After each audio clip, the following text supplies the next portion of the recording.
Telinga Indonesia Podcast, the real story of our life. Lo pura-pura santun, pura-pura begini harus manis. Lo di belakang setan juga gitu kan? Hah? Benar nggak kan? Kurang lebih begitu sih. Ya, saya juga agak, apalagi dengan konten itu kan Mas Didi juga bilang di Amerika tuh anjing itu jadi teman, tapi di Indonesia teman jadi anjing. Selama 10 kurang lebih saya ke Jakarta merantau, keluarga saya nggak ada kabar selama kurang lebih 10 tahun.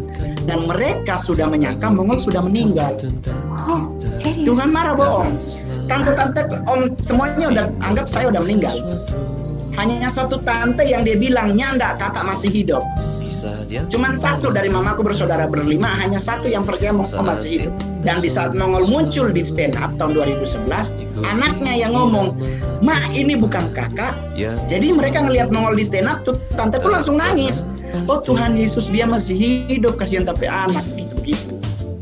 Sekalipun gue harus melewati fase jualan koran di pinggir jalan, tapi gue pingin bahwa orang-orang yang melecehkan Mongol zaman dulu, orang-orang yang tidak menganggap Mongol zaman dulu, orang-orang yang bilang mana anak haram yang mungkin berhasil, tapi gue pingin kasih lihat ke mereka bahwa nih gue sukses.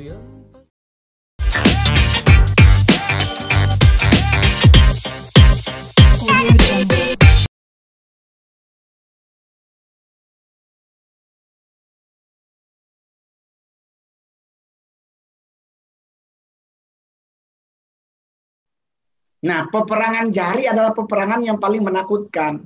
Karena peperangan jari paling banyak bicara tentang menghakimi. Ingat, orang kalau nunjuk orang itu, lu bodoh, pasti kan pakai jari. Ini jari kutu, ini namanya senjata kutukan. PA lu, gitu. Nah itu nunjuk. Nah satanik begitu. Jadi kalau saya ngelewatin pohon gitu, ada kuntilanak, orang lain lari. Kalau Mongol enggak, gue datengin pohonnya, gue ajak turun tuh ceweknya. Pacaran nggak malu sama dia? Ya karena gue bilang lu kan cewek, yang salah orang tua lu, kenapa nggak ngedidik kok anak cewek naik-naik pohon, nggak punya otak gitu. Apa jawabnya? Buset lu ngomong kayak gitu, males gue. Ya iyalah, maksudnya begini, yang logik lah kuntilanak di atas pohon dia mau ngapain? Orangnya cewek. Nggak mau gue, nggak. Jadi ya itu maksudnya, jadi di satanik itu semua anggota satanik yang baik level member, itu pasti alam rohnya terbuka, mata batinnya terbuka. I know. Jadi saya ngerti sekarang. Berarti itu bukan sebagai apa ya? Saya pikir itu karunia ya, karunia apa? Itu apakah dianggap keistimewaan enggak? Enggak. Atau kejahatan? Karena tidak semua orang memahami toh. Enggak sih. Kalau gue mikir gini loh, bro. Jadi kan manusia punya keistimewaan dan itu dari Tuhan gitu loh. Iya, tapi kan tidak semua orang menerima. Ya itu urusan mereka. Kan yang sebenarnya nanti kalau kita ngomong kan pasti dianggap halu. Enggak, gue percaya itu karena gue pernah ngerasain juga digituin nama si itu. Karena gue ngerasa, gue pernah cerita di Sibolangit kan? Waktu di Sibolangit. Ini ada yang mau bergabung, kira-kira ada yang mau nanya kali ya dia ya. Kita aja bang ya biar makin rame. Iya, maksudnya kan kasar-kasarnya di saat itu terbuka kan. Mbak Ayu juga kan sempat kaget. Hah? Enggak, waktu itu gue gini. Di Sibolangit. Gue waktu masih kuliah semester 3 ya. Gue di jurnalis di Medan kuliahnya. Jadi saya bawa anak-anak taman siswa. Waktu itu gue ngajar teater. Sama sering nulis-nulis cerpen-cerpen gitulah. Oke. Waktu itu gue reporter gitu kan. Jadi hari Sabtu Minggu itu ngajak anak-anak lah jalan-jalan gitu. Ada sekitar 90 siswa. Nah, sampai sore-sore di Sibolangit. Itu kan ada air bening yang mengalir, hujan-hujan gitu. Kita main-main, lempar-lemparan tipis-tipis di situlah, ketawa-ketiwi. Ternyata udah maghrib ada yang meraung-raung kayak singa, rame, bertubi-tubi, nah sambung menyambung. Bingung kita. Waduh, yang enggak gitu kita bertiga aja kan. Jadi kita cobalah bantu bla bla bla bantu aman. Jadi kita putuskan jam 4 pagi turun. Jadi acara nggak dilanjutin. Sampai ke Medan, begitu turun dari bus gitu kan. Gue yang masih sehat-sehat aja. Tiba-tiba gubrak, muntah. Dokter kebetulan temen kan.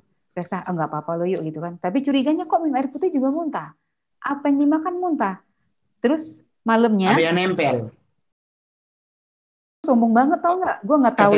Ketempelan. Nah jadi terus malam kok gue nggak bisa tidur. Kalau tidur kayak ada yang narik gini bang, gitu. Kayak di sini ada kan kita ditarik nyawang gitu kan. Jadi gue takut tidur, mejem lagi, pas melek, mejem kayak gitu lagi melek. Jadi gue kayak pucat gitu, kuning badan gue. Apa yang dimakan muntah. Lo kebayang nggak dalam waktu 1 bulan gue cuma muntah doang, minum air putih, untung dibawa ke rumah sakit diinfus. Malah bilang ada yang bilang bunting. Jadi dokter bilang ini agak bunting. Kan, pertanyaannya Mbak Ayu aja sehari, bagaimana kalau gue 5 tahun? Serius loh. Gila loh. Serius. Mbak Ayu coba buka YouTube, cari namanya Stand Up for Ghost. Oke. Ada tuh Stand Up for Ghost, para stand up komedian disuruh stand up di kuburan. Nah, itu ada segmennya Mongol. Oh ya? Ya. Dan itu terpampang nyata di depan Mongol. Cuman kan pertanyaannya adalah ke kitanya lagi Mbak Ayu. Tuhan tuh memberi kita bukan roh ketakutan. Jadi seharusnya kita jangan takut karena kita lebih mulia diciptakan oleh Tuhan, oleh Sang Pencipta dibandingkan oleh mereka. Mereka hanya bisa mengintimidasi, tetapi jangan sampai intimidasi itu mempengaruhi hidupmu. Harusnya nggak boleh begitu. Jadi di saat ada sesuatu yang menurut kita mengganggu, kita tuh jangan kalau bahasa benernya tuh jangan takabur, jangan sok mau berani. Harusnya mundur selangkah dulu. Baru tembak gitu. Yoi, kan harus mengingatkan ke mereka, lu masuk daerah gua berarti lu cari mati. Karena buat dunia sebelah, kan dunia ini paralel. Iya. Toh, buat dunia sebelah, kalau dia nyebrang ke kita, dia cari mati. Oh, begitu kah? Lah iya dong. Jadi gue gini. Lu kenapa tuh kalau ketemu para ustadz, setan-setannya menjerit, ketemu pendeta dikeluarin setannya menjerit, karena dia ketakutan. Karena dia salah masuk ke dunia. Gila. Lu berteman sama setan gitu asik gak ya? Gue pengen tahu juga. Gue lebih enak. Sebenarnya gue lebih menikmati hidup. Nggak harus gue punya teman secakep apa, sekaya. Enggak, gue cuman pengen punya temennya ajak ngobrol. Yang ngobrolnya nyambung. Nah itu yang Mongol selalu bilang. Di satanik itu kenapa anak muda banyak yang bergabung? Karena di sana merasa tidak ada penghakiman. Iya, bisa menerima satu sama lain. Nggak ada yang bilang, ya ampun, sedangkan ketemu kepala sekolah aja lu harusnya pakai sepatu, lalu kesini nggak ada. Di satanik itu semua genre, semua style, mau lu punkers, lu mau apa, lu mau aliran pop, lu mau aliran jazz, join with us. Pokoknya ya join with us. Lo gitu kan? Kita nggak butuh itu, kita hanya butuh makin banyak orang bergabung. Setidaknya kalau di saat nanti penghakiman menurut agama Islam, di saat Dajjal muncul, dia kan bersama pasukannya. Dajjal muncul kan ketemulah Isa Al-Masih dengan Imam Mahdi. Iya toh? Nah, mereka berdua berperang melawan siapa? Dajjal dan pasukannya. Apakah Dajjal di depan? Tidak. Mohon maaf, peperangan mengikuti Mesopotamia, mengikuti Persia zaman dulu. Rajanya itu di belakang, pasukannya yang duluan di depan.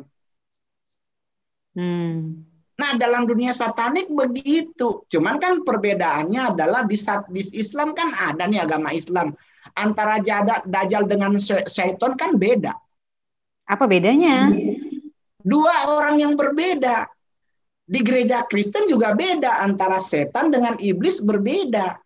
Kan kalau di agama Kristen, yang namanya setan itu adalah ular yang menyerupai ular yang menggoda Hawa.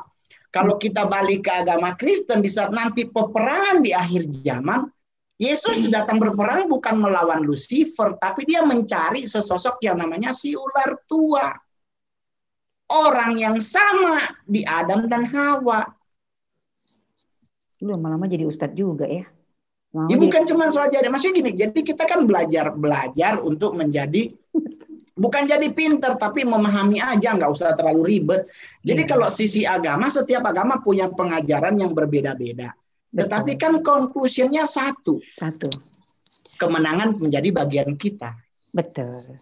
Imam Mahdi bersama Isa Al-Masih berperang melawan Dajjal. Dajjalnya kalah.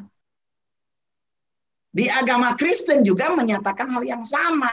Dia kalah. Nggak usah ribut di konsep yang lain, yang penting kalah.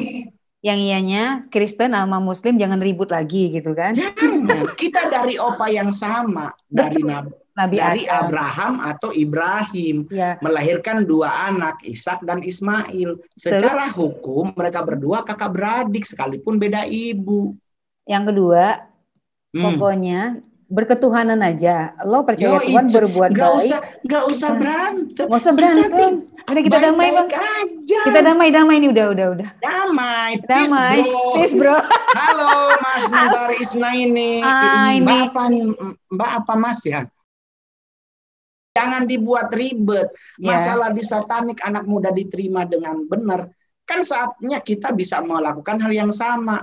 Agama bisa menerima anak muda dengan caranya dia. Yes, berarti kalau misalnya agama di Indonesia membuka kesempatan menerima anak-anak muda dengan baju apa aja, kaosnya apa aja, dia pakai sendal jepit atau enggak, berarti kan anak muda bisa menjadi anak yang keren-keren dong ya, enggak harus masuk minum darah kayak gitu ya. Yang perlu dihargai. Yes, aku setuju kalau ngapain gitu, sih soal pinter, orang pinter juga banyak yang geser kan katanya ya, banyak orang pinter yang akhirnya nggak percaya Tuhan kan? Iya. Banyak karena orang pinter itu terlalu banyak menggunakan logika, sedangkan Tuhan tidak bisa dipikir dengan logika. Iya. Wah ini ada astronot. Bukan pilot. Mas Bambang Imam Santoso. Iya. Keren nih. Ya dari pesawat mana Bang? Saya penggemarnya Mongol. Penggemar berat. Kalau nonton di Facebook videonya tuh sampai tidur sampai ketiduran handphonenya. Aduh, mohon maaf Bang, ya mudah-mudahan nggak jangkit gesernya ya Bang. Tadi saya bilang ke siapa, Ayu, hari gini butuh Mongol, butuh yang kayak gini-gini, yang menghibur. Orang udah pada stres semua gitu kan. Bantu cari sponsor ya. Tapi pas lagi masuk, kok ngomongnya serius juga nih, salah format nih Ayu nih. Enggak, tadi memang kita. Ya, jadi kita kan awal-awalnya memang agak serius. Baru terakhir rusak-rusakan. Terakhir kali kita agak rusak ini pasti nih. Bang Mongol, gua kenalin dulu ya. Ini ada Mas Bambang Imam Santoso ini, beliau ahli neuroscience. Enggak, bukan jangan ahli. Kita hanya apa sih bukan profesor, provokator ya maksudnya. Provokator. Nah, kita komunitas. Oke. Terus Mas Bambang Imam Santoso kayaknya mengingatkan saya pada seseorang. Waduh. Tapi ya mudah-mudahan salah. Lebih dikenal Om Bis. Iya. Ya, nggak apa-apa. Ya, oke. Yang kedua ini Mentari Isnaini. Ini koreografer tari dari ISI Solo. Cakep. Lo paling doyan seni. Kita suruh nari malam ini ya. Jangan dong. Halo. Halo Bang. Oke. Nah, ada yang mau nanya nih. Kita cerita agak-agak rusak-rusak nih, agak-agak makin malam makin rusakin aja. Jangan terlalu serius. Tadi udah capek serius. Kita hibur Bang Mongol atau Bang Mongol hibur kita nih? Iya dong, harus ngibur kita dong. Okay. Berita stres kan, semuanya beritanya tegang semua. Coy. Maksudnya kan hidup ini harusnya kan dinikmati. Iya. Kita bisa mencontoh dari para nabi. Di saat mereka menghadapi sesuatu, mereka nggak terlalu gerasak gerusuk. Dinikmati aja dengan cara yang indah. Itu yang Mongol bilang bahwa hidup ini adalah sebuah perjalanan, bukan sebuah pelarian. Jadi nggak harus lari, tapi yang benar jalan. Setuju banget, tapi Ayu kenapa ngundangnya malam Jumat jadi horor gini? Mongol juga baru sadar tadi ngomongin setan di Instagram ngomong, Bang ini malam Jumat harusnya sebenarnya gini loh. Dia kan lagi single. Malam Jumat biar nggak kepikiran nama yang itu. Jadi kita apa aja agak serem-serem. Enggak, emang udah nggak mikir. Mikirnya ngebesarin anak, biaya hidup cewek beda dengan biaya hidup anak cowok. Mantap. Iya dong, anak cowok 3 bulan beli sepatu jadi, anak cewek kan beda, ketemu apa-apa nunjuk. Enggak juga kayaknya ya Mbak ya. Aduh, anak saya kalau ketemu Bando aja dia bayinya nunjuk, sepatu ada stroberi, kaos kaki ada ininya nunjuk, habis dompet bapaknya. Tapi kalau anak cowok kan biasanya dia selalu nanti kalau udah itu, sepatuku udah lubang. Nah, kalau anak cewek kan, bagus banget loh bandonya, ada bulu-bulu ayamnya loh, beli lagi. Kalau kita nggak beli, yang jualan ngomong, katanya artis mahal, tapi anaknya ribet banget kan jadi orang. Bang Mongol. Ya. Saya kan sama Ayu dulu satu grup radio ternyata. Ya. Oh. Ayu dulu Delta. Iya, Ayu kan di Medan ya. Saya di Delta. Kantor pusatnya. Di Delta Medan. Di masing-masing grup. Jadi ada Prambos, ada Delta, ada Female. Oh, Oke. Nah, ini biasanya kan orang media gitu tuh. Ibaratnya zaman dulu sering nanggap wayang ya. Nanggap wayang, tuh penonton banyak, terus cari iklan gitu. Itu pasti mikirnya gitu Ayu gitu kan.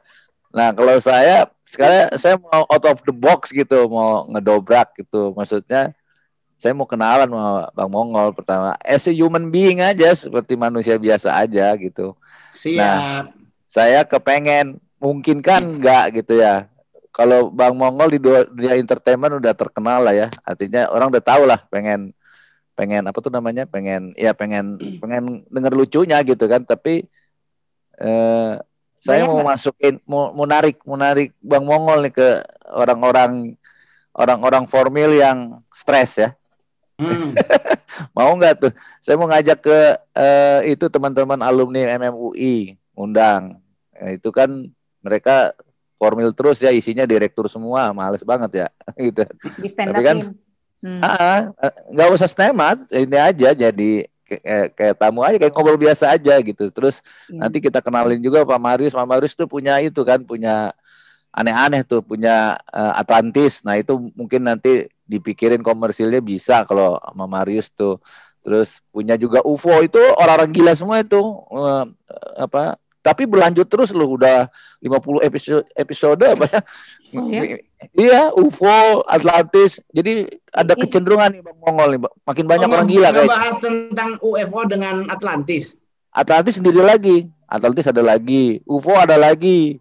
Terus ada lagi apa lagi ya? Yang apa tuh yang setan-setan itu dibahas juga.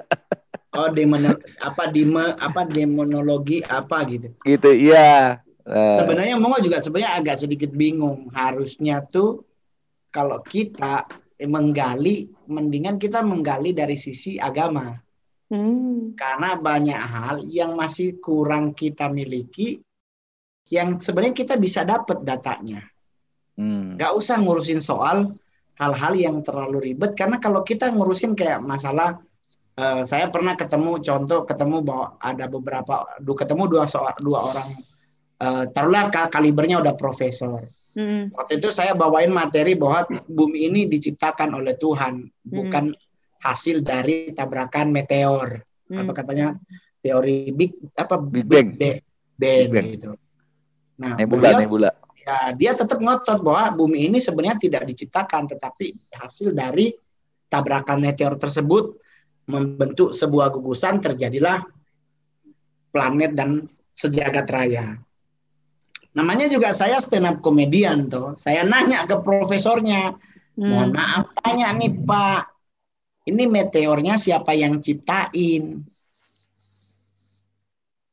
Dua-duanya bingung. Iya benar ya, maksudnya kan itu katanya tabrakan meteor. Nah kan kita nanya, ini meteor siapa yang bikin? Iya dong, kalau kita bicara nggak mungkin dong meteor serta-merta langsung ada meteor, ya kan? Nggak mungkin, pasti kan ada yang menciptakan. Maksudnya kalau tidak mempercayai itu, ya sudah nggak ada masalah. Tapi jangan mempengaruhi orang yang percaya teori penciptaan dengan argumen Anda. Atau orang yang punya teori penciptaan, jangan mengganggu orang yang punya teori tentang The Big Bang tersebut. Jadi saya pengen ngajarin, maksudnya saya pengen ya udah apa yang kau percayailah, apa yang orang lain tidak percayai ya jangan dipaksa. Sama dengan kasus COVID. Ya, COVID kan juga terjadi plus pro kontra, ada yang bilang iya, ada yang bilang tidak. Tapi permasalahan Mongol maunya adalah ya udah kalau lu percaya itu ada, pegang teguh. Tapi kalau lu nggak percaya, nggak usah nantang. Ya nggak usah nantang yang percaya, udah pegang teguh aja.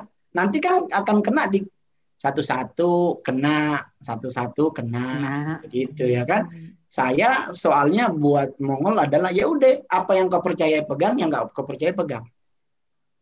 Lo ini nggak, lo ada apa nggak yang bisa lo lo bikin lucu kejadian di masa COVID ini gitu loh? Ada nggak lo ketemu yang lucu? Jadi Dia mah selalu dibikin lucu malah bingung dia. Enggak juga sebenarnya kalau materi tentang Aslinya orang ada lucu, ya kalau disuruh bikin lucu malah bingung. kalau materi tentang orang dengan gangguan jiwa itu kan sebenarnya materi yang Mongol dapatnya waktu di Manado. Jadi kita ngeliatin gitu orang-orang tersebut kok nggak pakai masker jalan-jalan gitu kan. Jadi belajar dari orang gila gitu ya? Iya, jadi kan kita bisa belajar dari mereka bukan soal mereka dengan gangguan jiwanya, tapi mereka santai ngadepin hidup, Bang. Ya. Kitanya yang ribet, nggak boleh makan brokoli dicampur sama wortel, katanya akan jadi begini. Ini harus berjemurnya jam 10 pagi, yang satu bilang berjemur yang benar jam 4 sore, katanya jam 10 pagi dapat omega berapa, yang sore dapat vitamin apa. Semua aja kalau kita ngikutin ini, berarti kita hidupnya berjemur. Iya dong. Jadi kan kita agak setengah bingung. Yang satu bilang, oh kalau lu pingin kurus lu harus belajar berenang. Lah paus aja berenangnya terjauh di dunia tetap aja endut gitu kan. Ya kan tetap aja ya cabi-cabi cantik gitu kan. Kalau kita harus makan buah biar ini masalahnya kan yang lain makan buah juga tetap. Jadi sebenarnya kita tidak boleh terlalu ribet dengan hal-hal apapun. Yaitu yang Mongol bilang waktu Mas Dedi bahwa kita ribet nggak boleh nasi putih, Bang. Katanya nasi putih karbohidrat tinggi. Suruh ganti dengan nasi merah karena seratnya tinggi, karbohidratnya rendah. Padahal kan lebih enak nasi kuning, Bang. Ribet ya manusia ribet. Putih merah enak, kuning udah ada ayam, perkedel, orek. Ya kan, jadi sebenarnya hidup tuh nggak harus ribet-ribet segitu ribetnya gitu. Iya. Itu yang Mongol pinginnya tuh begitu. Kalau lo mikir nih ya, kalau kita bilang orang gila itu punya kehidupan sendiri ya memang.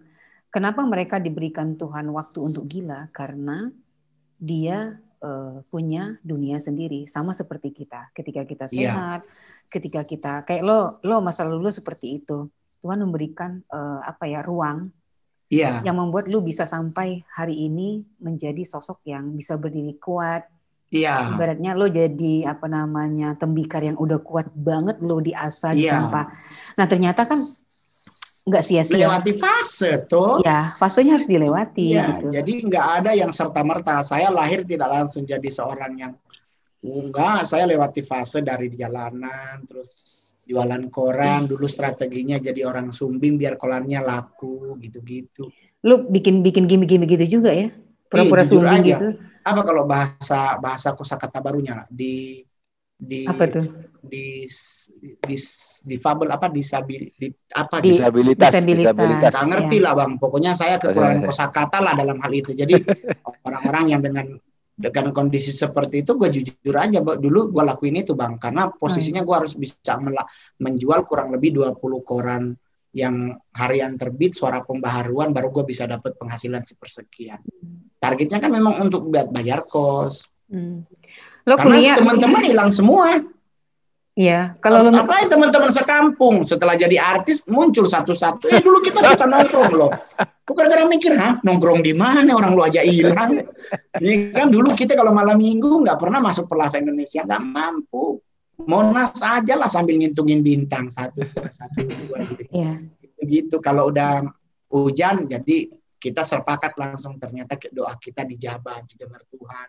Karena doa jomblo itu cepet banget didengar. Jadi kalau seandainya malam minggu hujan, kemungkinan besar para jomblo-jomblo yang mungkin bahasa kosakata barunya tuna asmara berdoa biar di malam minggu hujan. Jadi yang pacaran nggak ke mall. Betul itu. Kita kondisi sekarang tuna asmara Bang. Tuna asmara. Yoi. Tapi jualan koran itu pelajarannya banyak loh. Berarti kan Bang Mongol tuh ketemu macam-macam orang kan? Yoi coy. Itu mahal tuh pelajaran. Hidup di jalanan adalah hidup yang mengajarkan Mongol tentang banyak hal. Iya, pasti. Itu yang Mongol bikin di podcast Mas Dedi pertama tentang ngegele tuh. Lu gele. Nah, sampai ke gele itu ya. Gue baru itu siapin. Itu kan ada di podcast pertama. Jadi itu kan memang nyata, maksudnya kita berdelapan, patung-patungan 2000, ngebeli selinting, dipakai berdelapan. Ya itu adalah salah Itu. satu hiburan dengan beratnya hidup. Karena saya boleh jujur kerja pulang jalan kaki. Karena kalau saya naik angkot, saya naik Kopaja, otomatis saya nggak mungkin punya duit banyak, tersisa, nggak ada tabungan. Jadi mau tidak mau jalan. Orang tanya, kenapa sih lu jalan kaki? Ya gue belajar juga dari Nabi Musa, 40 tahun dia jalan kaki. Matinya umurnya 100 lebih. Gitu Sekarang, aja. Jadi sekarang malah orang-orang itu biar diet, biar apa, jalan kaki sekarang tuh ya. iya.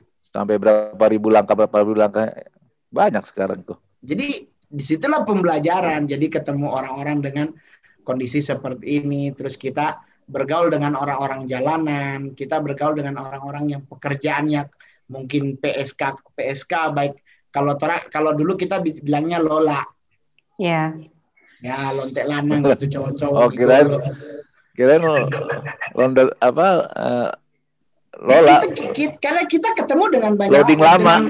Orang-orang yang hidup di jalanan tuh pasti akan ketemu dengan PSK baik dia jadi PSK perempuan maupun PSK laki-laki. Kita ketemu dengan orang-orang yang mungkin mempunyai nasib yang sama, bahkan ada orang-orang yang cenderung ingin bunuh diri, nabrakin ke kereta karena dia udah depresi. Nah itu kita justru menjadi sahabat. Nah itu yang Mongol pernah ngomong di salah satu konten bahwa saya dulu di saat tekanan itu berat, yang saya lakukan ngobrol sama pohon, Bang. Oh. Iya. Saya pergi ada ininya nggak? Ada yang rambut, ada kuntilanaknya nggak? Lo ngobrol ada yang kuntilanak? Taman Untung Suropati di Menteng. Saya ngobrol, tapi bukan sama pohonnya, saya kayak ngobrol sama Tuhan. Oh, kirain nama yang di atas pohon. Enggak. Tapi saya ada di bawah pohon itu ngobrol pakai koran atau duduk dari Tuhan. Apa yang lo bicarakan waktu itu? Is everything yang gue bisa sampaikan ke Tuhan. Jadi gue boleh jujur di saat fase itu saya berdoa tidak pernah tutup mata. Oh. Dan itu saya lakukan di saat saya lagi tekanan itu makin berat. Karena kan kalau target tidak tercapai kan kita ngadepinnya dari manager, supervisor.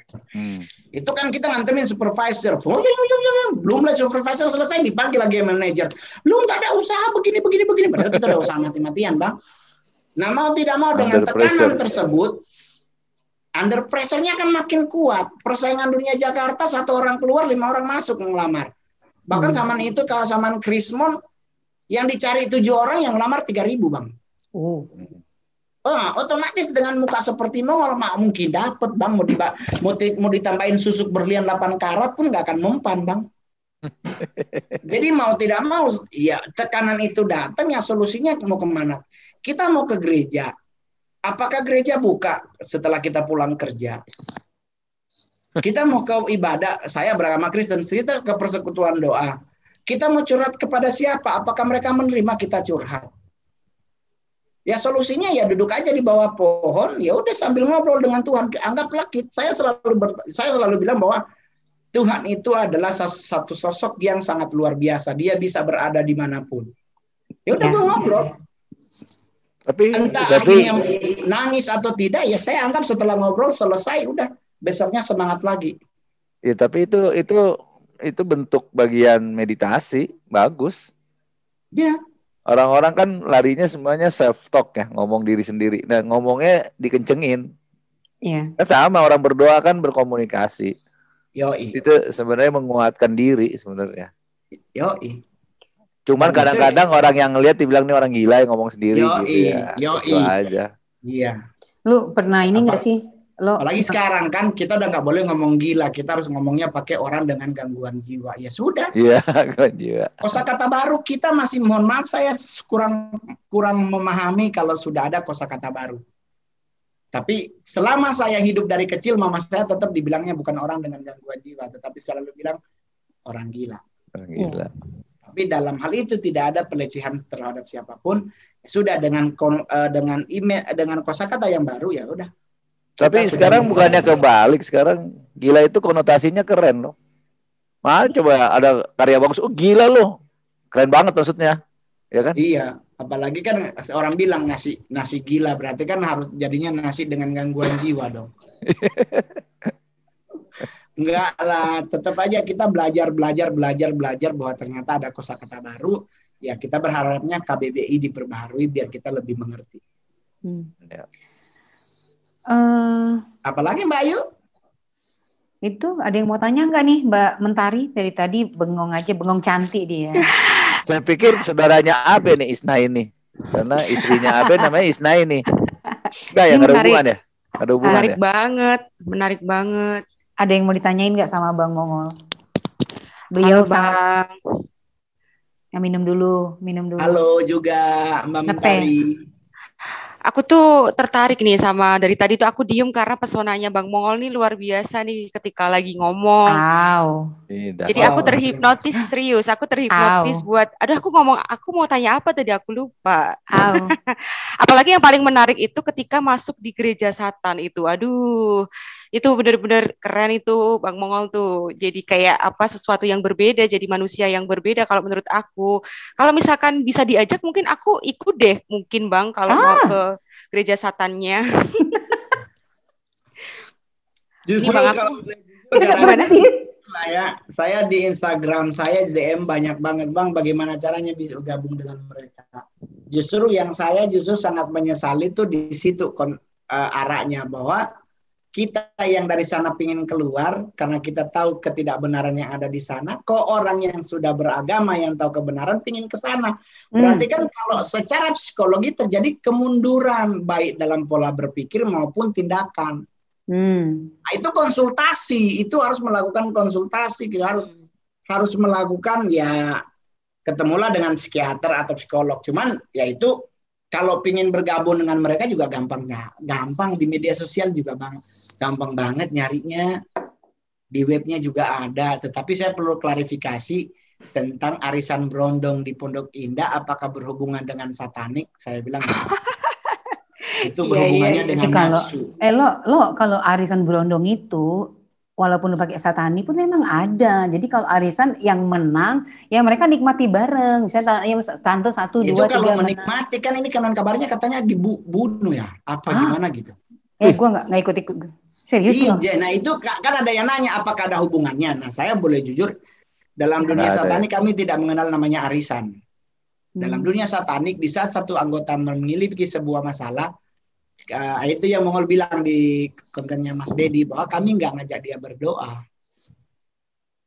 Jadi di saat masalah itu datang, kami cari solusi, bukan berdoa. Iya. Jadi kita duduk tim inti bersama, kita duduk semua tim yang masuk di kategori member, kita kasih tantang, lu punya berapa? Kita duluan yang ngasih keluar, gua punya 1 juta. Nanti kan pasti lu punya berapa? Bro, gue skip dulu ya. Soalnya gue lagi begini-begini. Yang satu, ya bang, gue cuma punya GoPay. Ya bang, gue cuma cepet. Ya bang, kita cuma 200. Ya bang, kita cuma 50. Oke, itu yang terkumpul, itu yang kita kasih kepada yang bermasalah tadi. Ini yang kita punya. Jadi setidaknya di saat dia butuh 5 juta, dapat 2.800.000. Berarti lebih ringan lagi karena tinggal nyari 2.200.000. Berarti gotong royongnya itu ya. Value United, itu yang diangkat lebih. United-nya yang dibenerin. Apa brotherhood. Keren banget. Yoi coy. Bukannya satanik pertama kali. Nggak harus punya motor besar ya. Itu udah brotherhood banget tuh. Di saat ada teman begini, kita nggak, oke, mari kita berdoa biar Lucifer bantu, nggak ada. Jadi gini, apa yang bisa kau lakukan untuk membantu sahabat? Yes. Karena bicaranya adalah tindakan, bukan doa. Ya, not action, talk only. Doa itu adalah sebuah hubungan kita dengan Tuhan yang tidak berharap harus dibalas. Yes. Karena kalau kita berdoa minta kepada Tuhan, selalu meminta, berarti kita kan selalu pada kondisi bayi, bukan kondisi dewasa. Kalau bayi rohani bawaannya pinginnya disuapin melulu, kapan lu mau jalan? Iya benar. Gue setuju sama lo. Kok setuju ya gue mau? Jadi di dunia satanik itu gue boleh jujur kalau dari sisi agama Kristen diajarkan Yesus melakukan hal yang sama di saat murid-muridnya tenggelam di sebuah perahu. Yang Yesus lakukan adalah mendiamkan masalahnya, mendiamkan yang namanya badainya, diam tenanglah. Baru dia balik ke murid-muridnya. Di mana imanmu, hai orang yang kurang percaya? Nah, kita yang ada justru terbalik. Putus-putus suaranya. dalam hal apapun selalu minta dalam bentuk Putus-putus. pada Tuhan. Padahal harusnya kan dia bisa melangkah. Doing toh. Ayo. Iya. Kedengaran? Nah, jadi itulah maksudnya. Jadi United-nya itu sudah begitu. Tidak ada pengelompokan di dunia satanik. Yeah. Lu tipe orang kaya, lu punya ilmu segini, lu memiliki pentagram begini, lu punya ini, lu punya dark angel yang melindungi, ada berang, nggak ada dalam dunia satanik. Di saat yang namanya member duduk bersama, semuanya setingkat. Hanya bedanya adalah di saat terjadi pertemuan inti, leader yang bertanggung jawab kalau ada sesuatu yang salah. Iya. Jadi nggak ada yang ngebuang leadernya. Oh enggak, gara-gara dia nih target nggak tercapai, nggak ada. Semuanya yang harus memegang tanggung jawab adalah lead-nya. Oke. Kalau kita kan kebalik. Kalau ada pertemuan terus target nggak tercapai, kan yang disalahin seksinya. Lu sih kemana? Kalau di sana, di satanik tidak. Leader harus bertanggung jawab terhadap sebuah kegagalan. Gue mikirnya gini, lo kan di satanik. Jadi menurut gue sih value kemanusiaannya, actionnya ada di situ. Ketimbang orang-orang yang cuma ngomong doang, begitu kawan kesusahan dia ngasih saran lagi, lu ke sana gitu loh. Padahal dia bisa action kan. Sama gini kayak orang sakit gini ya. Saya tadi ada pengalaman di WA group. Ada temen salah satu musisi sakit. Terus yang si A ada inisiatif untuk ngebantu dari sisi keuangan, gitu kan. Oh oke, yuk kita buka rekening lah gitu. Yang lainnya curiga, oh gini gue bilang aja, lo kalau mau bikin sumbang gitu, nggak usah takut lo dicurigain. Kalau mau niat baik, udah yang masuk lu share aja dari sini, namanya siapa, walaupun 500 perak gitu. Yang kedua, karena COVID kan, lo butuh ini nggak? Lo butuh penyintas nggak? Ini ya plasma COVID gitu loh. Gue punya komunitas yang dikasih dokter gitu kan. Kalau ada yang butuh ini ada. Kalau lo butuh tinggal bilang gitu loh. Nah, jadi kecurigaan ini yang terus ada. Jadi wajar tuh kalau anak-anak muda kayak lo dulu yang ngerasa lo bisa diterima. Udah gue di komunitas ini aja gitu loh. Karena orang-orang gue bilangin ya, orang-orang beragama selalu punya kasta juga gitu loh. Kalau lo nggak punya mobil, lo nggak punya ini, lo nggak cocok sama gue. Iya. Jadi ternyata bukan berketuhanan kan gitu loh. Yang paling bahaya Mbak Yu sebenarnya satu. Di saat seseorang mempunyai masalah, yang kalimat paling berbahaya adalah coba lu introspeksi diri. Yes, jadi hakim dia. Itu kalimat yang paling menyakitkan dari seseorang yang tidak diangkat tapi diinjek plus. Yes. Di saat dia melakukan tindakan yang salah, yang dilakukan lebih parah lagi, langsung dikeluarkan dari titik yang sebelumnya dia udah nyaman di situ. Langsung dilakukanlah penghakiman. Hal yang sama yang Mongol rasakan di saat masa kecil. Mamaku yang dengan gangguan jiwa, gua yang dibawa-bawa. Itu anak gitu, mama gila. Nah, itu sebenarnya nggak boleh pernah ada di orang yang beragama. Kalimat di saat lu mengalami masalah, lu harusnya introspeksi diri. Yang benar adalah orang yang bermasalah. Yes, I do. Di agama Islam, Nabi Muhammad melakukan hal tersebut di saat ada para perempuan nakal, bahkan ada orang buta yang dikasih makan, tidak pernah disuruh introspeksi diri, tapi tetap dirangkul, tetap disuapin makan, sekalipun yang buta itu ngeludahin Nabi, tetap dia setiap hari nganterin makan. Itulah yang paling keren. Iya. Harusnya merangkul, bukan lu harusnya introspeksi diri, bro. Mungkin lu begini-begini. Ada lagi lo dropping lantai 13 dia terjun bebas Kalibata. Sebenarnya dia lompat dari Kalibata City. Gue kasih tahu lo ya, ada kisah juga gitu kan. Misalnya kita rezekinya hilang, dia bilang lu jina ya. Wah, saya bilang nih banyak jadi penghakiman yang seperti itu seolah-olah dia sendiri yang suci, seolah-olah dia harus tahu kalau misalnya kita lagi ibadah gitu, kita lagi heart to heart dengan Tuhan gitu. Jadi sebenarnya fungsinya sebagai manusia tuh nggak ada gitu. Cuman lidahnya digunakan buat menghakimi dan menganggap kalau misalnya ini nggak cocok, oh berarti lo melakukan kesalahan gitu kan. Nah itu gue setuju sama lo, Bang. Nah, jadi momen-momen itu, masa-masa lalu itu adalah masa yang membuat Mongol tuh belajar banyak. Jadi di saat Mongol di sana, terus di saat Mongol sekarang udah berpindah ke arah yang lebih benar, masalah yang di kebenaran ini pun tidak seperti yang saya dapat di masa lalu, tidak membuat Mongol kembali ke masa lalu. Saya lebih membangun, ya udahlah, gue tetap di sini, gue harus jadi contoh. Dan mohon maaf, di saat pandemi COVID, saya di Sulawesi Utara setiap hari selama 3 bulan nganterin makanan sehat buat para medis dan relawan. Di 3 kabupaten, 3 kota setiap hari. Saya ada di Instagram Mongol, ada di YouTube Mongol. Saya menghibur para dokter di rumah sakit, baik di Rumah Sakit Angkatan Laut Bitung maupun di Rumah Sakit Tomohon. Saya ketemu para medis, ngobrol, bikin ketawa, baru kita anterin bubur yang sudah sesuai standar COVID buat itu. Bukan cuma di Manadonya, sampai ke Minahasa, kita sampai ke Minahasa Selatan, ke Amurang, kita sampai ke Bitung. Jadi kita berusaha semaksimal mungkin apa yang bisa kita lakukan, kita lakukan. Ke rumah sakit jiwa di Manado pun kita anterin buburnya. Jadi kita anterin bubur, kita anterin kolak kacang hijau. Jadi saya tidak mau berpikir, gue nggak dapet ini di gereja, gue pengen balik lagi. Enggak. Apa yang boleh engkau lakukan tanpa harus berpikir untuk pindah. Karena yang namanya keselamatan, saya udah memilih untuk di agama Kristen ini. Inilah saat ini agamaku, plus minusnya aku terima, tetapi ya aku juga harus memperbaharui diri. Karena sebagai seorang seniman, kalau untuk dituntut fanatik, saya agak berat. Karena di saat saya main film, terus ternyata karakternya harus jadi bencong, ya otomatis ya saya nggak mungkin, saya kan anak Tuhan, nggak boleh terima jadi bencong. Ya nggak juga, ya 150 juta ya kan tetap aja gue ambil. Gitu aja. Jadi saya main film 32 kali jadi bencong, akhirnya meresep. Jadi permanen. Menjiwai.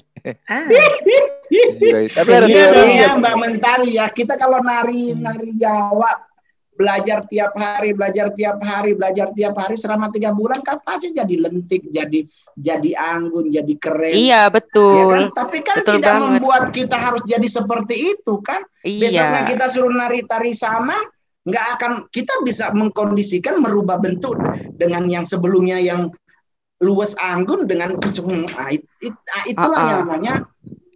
Kalau saya pernah baca tentang hikayat sebuah air. Air itu masuk di gelas berbentuk gelas.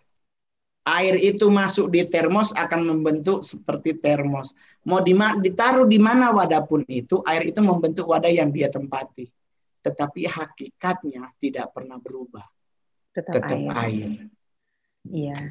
Tapi itu science proven itu. Itu ada di balik ilmiahnya ada. Jadi ternyata nature-nya brand itu aslinya netral. Dia nggak bisa bedain positif negatif.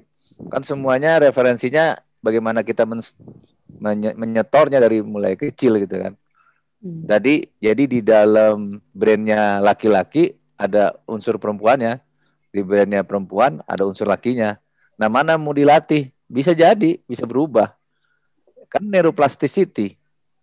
Nah, itu. Jadi kan kalau mau sih ya udah. Sekarang apa yang sudah terjadi, oke, udah terjadi.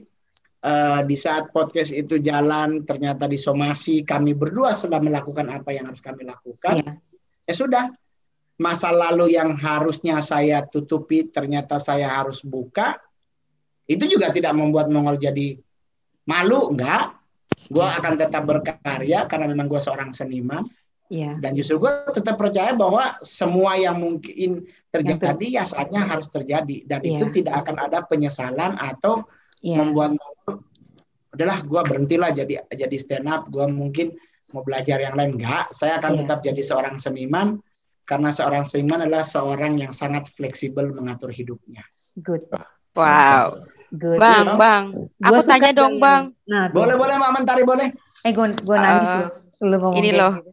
Aku tuh tertarik dengan ini. Mongol stres, terus apa namanya, ibu kandungku dipasung. Nah, sedangkan dari latar belakang ini nih Bang, Bang Mongol tuh kan jadi stand up komedi yang notabene tuh harus menghibur orang kayak gitu loh.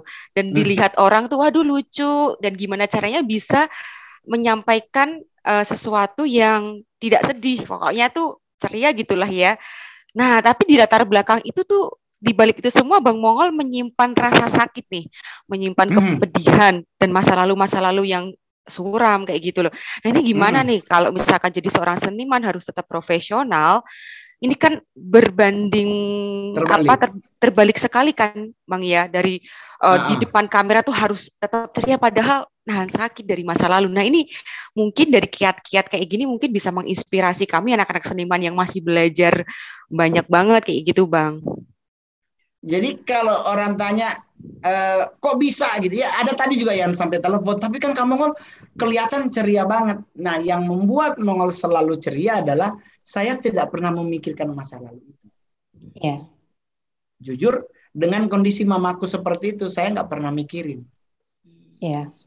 Karena buat Mongol quote-nya kan jangan pernah masa lalumu menyakiti masa depanmu. Oke. Jadi bukan saya menganggap masa lalu saya udah nggak enggak. Jadi semacam ya udah nggak usah, itu udah di belakangku. Nah, ini mulai muncul karena kasus podcast itu, dan untuk hal tersebut saya harus mengeluarkan masa lalu itu karena maksudnya begini, kan saya dianggap telah melakukan pelecehan, telah melakukan sebuah penghinaan kepada teman-teman dari komunitas orang dengan gangguan jiwa ini. Saya telah melakukan pelecehan kepada mereka. Nah, saya keluarin bahwa kalau saya melecehkan mereka nggak mungkin, karena mama saya pun mengidap hal yang sama. Jadi kalau saya melecehkan mereka, berarti saya juga sama dengan melecehkan mamaku yang matinya dipasung karena kondisinya gila. Samaan itu kan mohon maaf, kosakatanya bilangnya orang gila. Tapi kosakata sekarang kan berubah jadi orang dengan gangguan jiwa.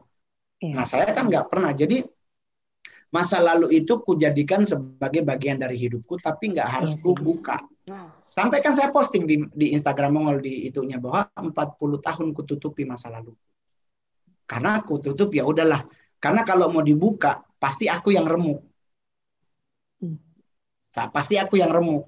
Pasti dalam satu hari itu saya nggak makan karena pasti berasa banget bukan di pikiran sih, tapi lebih kayak di hati tuh kayaknya pedih gitu. Jadi cuman ya udahlah. Dukungan dari teman-teman termasuk Mas Deddy Corbuzier sangat mendukung banget, selalu bilang, "Bro, gua akan ada di samping lu." Jadi itu yang membuat Mongol tuh oke. Gua nggak mungkin akan ambruk, apalagi adiknya mama telepon. Nah, adikku, sepupuku, anaknya itu, "Kak, tetap kuat. Jadi itu membuat Mongol, oke, gua nggak boleh ambruk. Gua masih punya anak yang harus gua hidupi, gua masih punya mami yang harus gua hidupi, gua masih ada orang-orang rumah yang harus gua hidupi. Dan yang penting adalah gue juga harus hidup.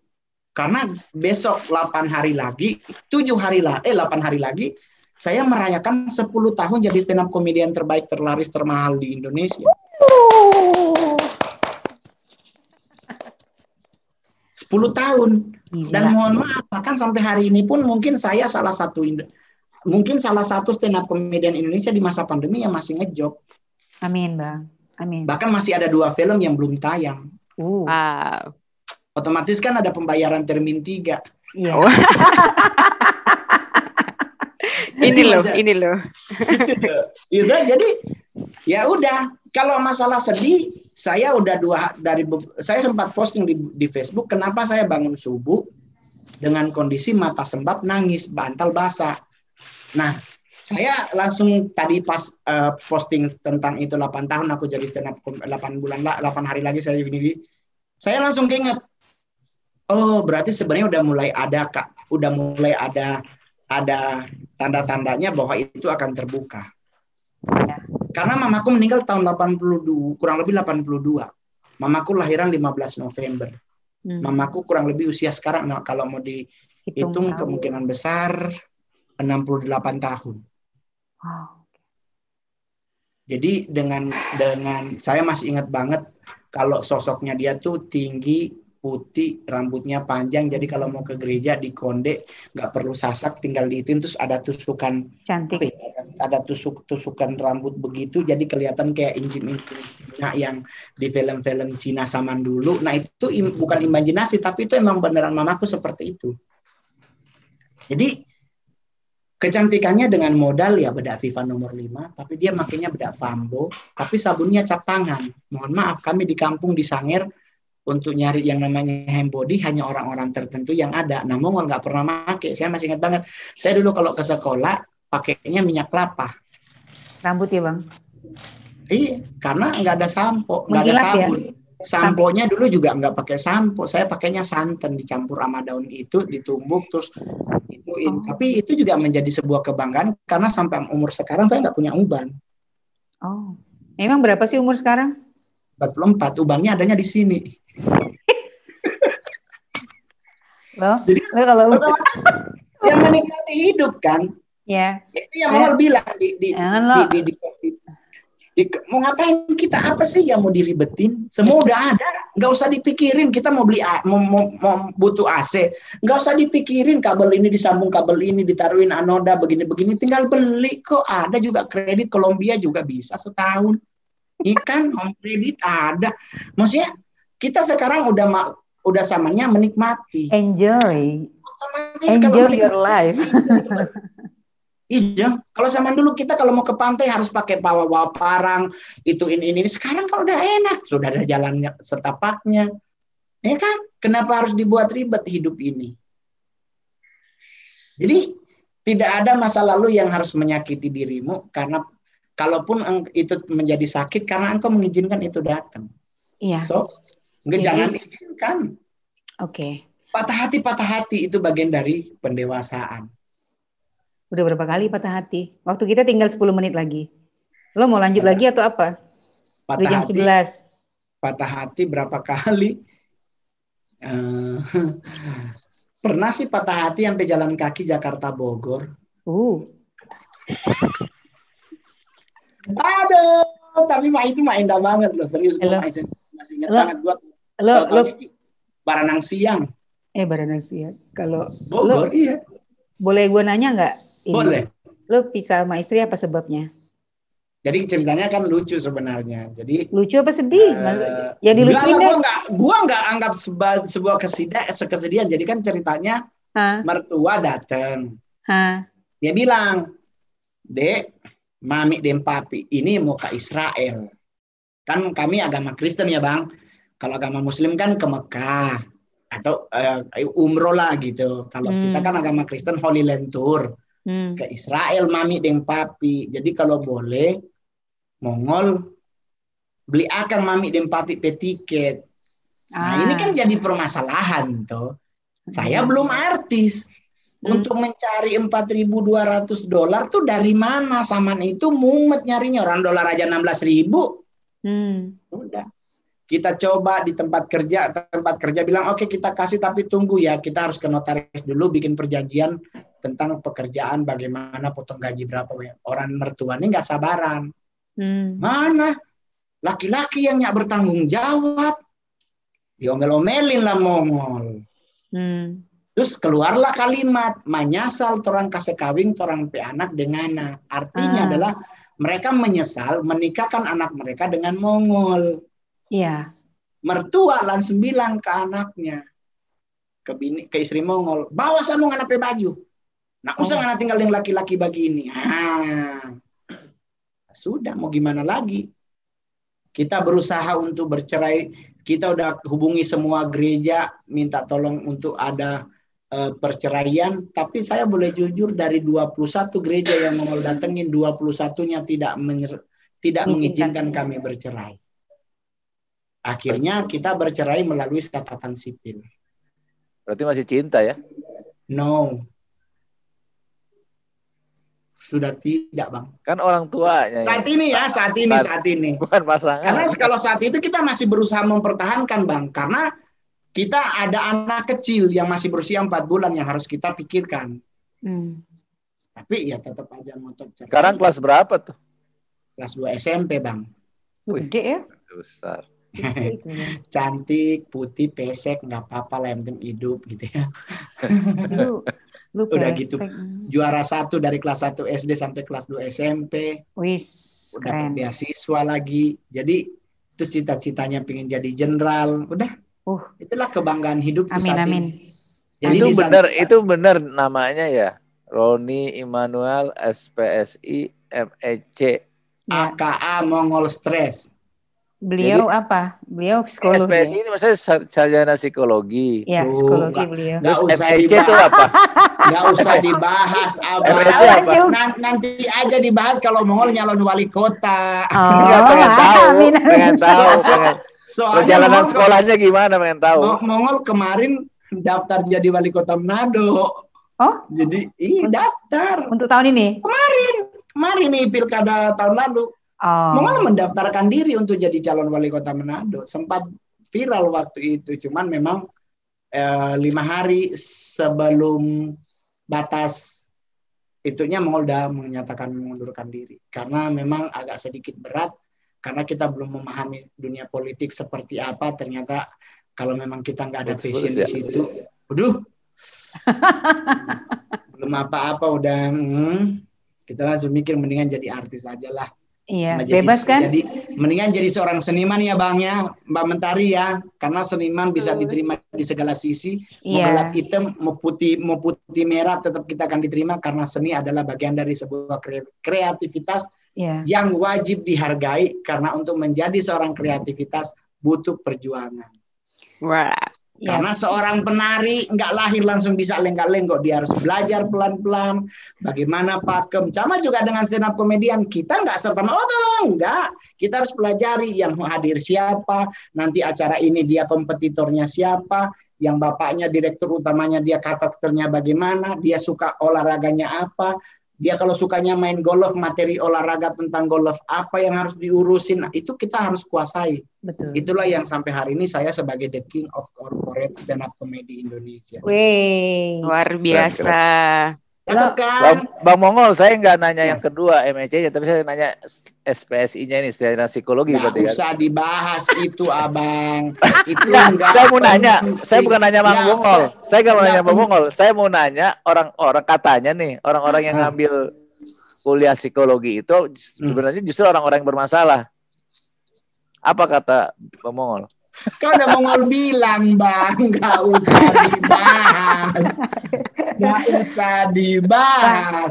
Kalau dibilang orang-orang bermasalah, kan Abang juga udah tahu. Saya udah dari umur berapa punya masalah kejiwaan.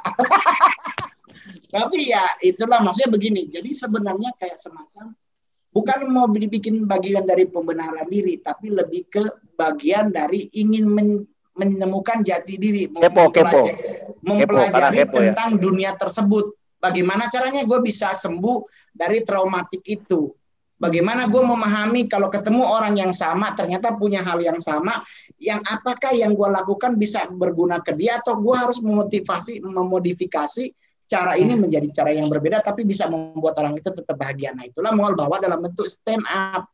Karena buat Mongol, setegang apapun orang, tapi kalau dia bisa tersenyum, setidaknya mainnya dia 20% terbuka. Tinggal dijodorin, cek, pasti akan tertawa. Lo bikin tertawa gue dong. Itu salah satu strateginya Mongol. Itulah kenapa Mongol bilang di Mas Dedi, saya punya strategi tertentu untuk membuat orang di sebuah acara bisa ke kita. Saya selalu nyari antara 5-6 orang, gue ajak ke panggung. Jadi masyarakat yang orang-orang yang ada di situ, yang tadinya tegang, di saat kita ajak orang ke atas panggung, mereka pasti akan ke orang yang Mongol ajak.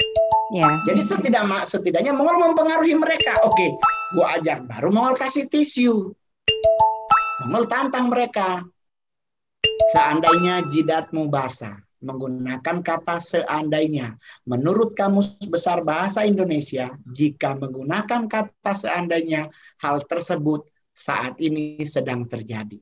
Jadi kita tanya ke mereka berenam. Ingat, seandainya berarti sekarang jidatnya basah. Oke, lap jidat Anda dengan tisu yang Anda pegang. Nah, dilap lah Bang. Selesai mereka ngelap, kita suruh turun. Orang akan fokus ke kita, barulah Mongol akan ngomong. Sebagai pakar homo internasional, kan? Saya akan memberi penilaian bahwa dari 6 pria yang naik ke atas panggung, nggak ada satupun yang normal. Karena cowok normal kalau ngelap jidat nggak pakai tisu tapi pakai tangan. Tepuk tangan, Bang. Udah materi kedua, ketiga, keempat renyah nyampenya karena mereka udah terpengaruhi di materi pertama tadi. Iya, ice breakingnya udah dapet. Udah dapet, baru kalau enggak acara TNI Polri. Kalau bapaknya enggak ketawa, kita ke ibu. Strateginya kan begitu. Kalau di acara TNI Polri kan pasti meja bapak, sebelahnya ini kan meja ibu. Meja ibu. Nah, kalau bapaknya nggak ketawa, kita ke ibu. Materi mana yang Mongol bawa? Materi yang tentang mami alisnya jatuh. Jadi memang mami Mongol tuh kan dulu zaman dulu tuh alis ditato. Iya. Bukan disulam loh. Zaman dulu tuh tato alis. Iya, tato. Alis ditato. Nah, berhubung permanen dong kalau ditato. Nah, berhubung usia 78 tahun, tatonya kan turun. Jadi kan tatonya yang tadi di atas, karena ngikutin kulit, Bang, dia turun bawah. Jadi mamanya Mongol tiap hari, maminya Mongol tuh tiap hari kalau ke gereja, hidupnya bangun pagi bukan buat doa pagi, hidup sama es batu. Oh Tuhan, tolong. Nah, jadi kan ibu-ibu ini pasti nggak mungkin nggak ketawa, karena kita ngomongin tentang alis yang jatuh. Yeah. Nah, sekarang kalau Ibu Kapolda ketawa, emang ada kombes yang nggak ketawa, Bang? Ketawa lah dia, masa? Semua akan tertawa. Wajib termasuk tertawa. Bapaknya bisa tertawa. Jadi itu strategi mempengaruhi orang dengan gimmick yang seperti itu. Oleh sebab itu saya nggak pernah melecehkan orang lain di saat saya stand up. Iya, benar. Main fisik. Yang kemarin lah baru merasa saya melecehkan karena saya nggak pernah mengerti dengan kosakata baru orang dengan gangguan jiwa. Sebelum-sebelumnya saya kalau melecehkan hanya bawa mama, bawa diri sendiri. Anda boleh cari di YouTube. Saya selalu melecehkan diri sendiri. Betul. Saya ke gereja ibadah, ada yang hilang handphone, segereja lihat saya gitu. Terus kan saya tertekan batin, saya berdoa, Tuhan kalau kayak begini saya pindah agama. Sebelah nyolek percuma, sebelah hilang sandal pasti lu juga. Ya kan kita kan tidak melecehkan agama sebelahnya, Bang. Kita tidak melecehkan agama lain. Maksudnya kan karena kondisi muka seperti ini, Bang, kita berdirinya di dekat kotak amal, pasti orang mikir, mau nyolong nih. Karena mohon maaf, Bang, di luar negeri karya itu tidak dilihat dari muka, Bang. Di Amerika atau di negara Eropa nggak ada spesifikasi wajah mempengaruhi karya. Tapi kita di Indonesia selalu dilihat dari mana? Muka, latar belakang pendidikan lu S berapa? Padahal seorang penari sejujurnya sama dulu nggak ada yang kuliah, otodidak belajarnya. Ya kan? Nah sekarang kita di Indonesia kan selalu dilihat dari kayaknya nggak mungkin deh. Nah, jadi mumet kan, Bang. Nah itulah Mongol strateginya seperti itu. Jadi gue mendingan melecehkan diriku daripada melecehkan orang lain. Iya. Melecehkan itu maksudnya bullying ya. Iya. Bullying di mama. Kan orang tanya, berarti kan lu kurang ajar mama lu jadiin materi. Lah masalahnya mamiku nggak pernah marah. Kan dia sebelum Mongol manggung udah ditransfer. Jadi Mongol pakai istilah kita berdoa udah bagi hasil. Jadi kalau dibully nggak ada ini ya. Jadi bagi resiko. Iya, jadi pas sebelum perform Mongol pasti udah telepon Mi, somaso nih tuh doi jajan. Pasti mau kalau perlu nganahin dengan papa yang penting pulang bawa doi. Tapi kalau stand up di Indonesia kan kalau pelawak NDTV gitu loh masih tetap main fisik dan kalau sekarang kayaknya, jadi, ini kan ada genre yang bilang Ngol, boleh nggak lu ngerosting? Ya ada tuh ngerosting gimana tuh? Saya boleh jujur, saya salut, saya kagum dengan Kiki Syahputri. Dia adalah seorang stand up komedian yang paling cakep dalam hal yang namanya ngerosting. Ya. Tapi apakah Mongol bisa merosting? Saya nggak mau. Kalau sekarang nih, karena saya merasa, aduh kayaknya gue juga begini, masa gue ngerosting orang hidup, enggak lah. Jadi gue mengambil choice. Contohnya kopi doang roasting. Kalau gue takut Bang ngerosting orang. Enggak, kalau sekarang gini nih, kalau gue ingin ngerosting gue sekarang nih, ayo apa coba? Enggak, kena undang-undang KPI. Enggak. Gue yang jawab. Gue yang punya hak jawab. Enggak mau. Enggak, gue choice-nya hanya ingin menghibur tanpa berpolemik. Jadi itu bagian dari, kan orang nanya terus kenapa Bang Mongol kayak melecehkan teman-teman dari orientasi seks yang berbeda. Loh, saya kan tidak melecehkan. Saya kan cuma ngasih tahu ciri-ciri cowok normal dengan tidak normal kan seperti ini. Kan memang ada perbedaannya. Cowok normal kan kalau keringetan kan pasti begini. Ya kan? Kalau enggak kan pasti yang begini. Panas ya. Nah kan saya tidak melecehkan. Saya ingin kasih tahu ke teman-teman bahwa ya maksudnya inilah ciri-ciri mereka. Tapi kan tidak harus dijauhi. Iya. No. Yang kita jauhi kan singa. Kita nggak harus jauhi. Tapi itu benar tuh. Jadi melawak itu nggak gampang, susah. Itu jenius tuh. Jadi maksudnya Mongol nggak melakukan state, tapi audiens sendiri yang menyimpulkan kan? Ya. kan? Sama dengan materi ini Bang. Ada satu materi itu susah. Ada satu materi yang sampai saat ini menjadi materi andalan, bahwa kebahagiaan rumah tangga itu tidak dilihat dari besar kecil alat kelamin pria. Kenapa Mongol bawa materi ini? Karena dari curhat orang-orang, dari kasus per kasus yang terjadi. Sekarang banyak orang-orang khususnya cowok sampai nyari-nyari daun bungkus buat ngegedein punyanya. Ya kan, sampai ada yang pakai suntik silikon, ada yang suntik ini karena merasa tidak bangga dengan punya dia. Pingin berubah karena dia berekspektasi kalau dia punya gede pasti bininya nggak lari. Padahal kalau mau bicara kita gede-gedean Bang, segede apapun punya kita laki nggak mungkin bisa ngalahin punya gajah. Gajah gede apa? Aku belum pernah lihat deh. Nah, gue pernah lihat loh kayak anaconda loh. Serius loh. Sama juga, kita mau pingin panjang. Ya kan ada yang pakai daun teh yang udah dipakai, pakai daun itu. Nah dia kasus ternyata dia pakai slimming tea. Nggak jadi gede, jadi kurus. Lo kebayang nggak kalau dia pakai daun teh biar panjang? Cuma mau bilang sepanjang apapun punya kita para pria, tetap nggak bisa ngalahin punya onta. Tapi daun bungkus bener tuh Papua tuh ada. Iya. Tapi permasalahannya Bang, secara ilmu pengetahuan Bang, gajah beranak berapa Bang selama hidupnya? 1, 2. 2 paling tinggi. Kalaupun dia beranak lebih dari 2, betinanya pasti meninggal. 2 ya. Onta, berapa anaknya seumur dia hidup Bang? Bandingkan dengan tikus Bang. Banyak tikus ya? Tikus banyak.